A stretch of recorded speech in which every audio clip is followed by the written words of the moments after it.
Live from the world's capital markets, here are the latest financial headlines brought to you by News Factory. Hello and welcome to Monday's Daily Financial Review. Here's what's making the headlines in the markets today. The dollar-yen pair traded sideways in the last session.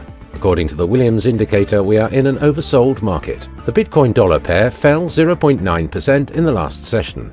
The RSI indicates an overbought market. The Aussie dollar price remained largely unchanged in the last session. The ROC is giving a negative signal. The oil-dollar pair plummeted 2% in the last session. According to the stochastic RSI, we are in an oversold market.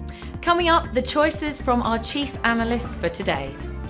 Despite a decrease in active drilling rigs, US crude oil production reached a record average of 13.05 million barrels per day in August 2023.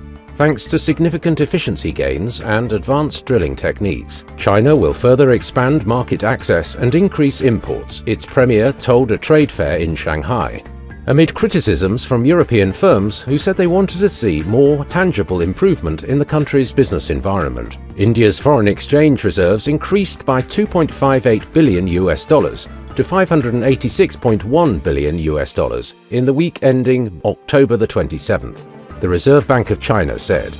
In the previous reporting week, the overall reserves had dropped by $2.36 billion. Those were today's major economic events. And now, moving on to world financial headlines.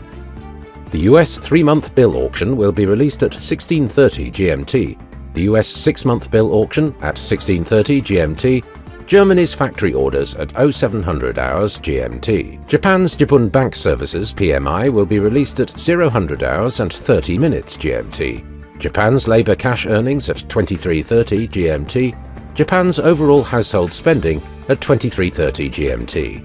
We hope that you've enjoyed Monday's financial review.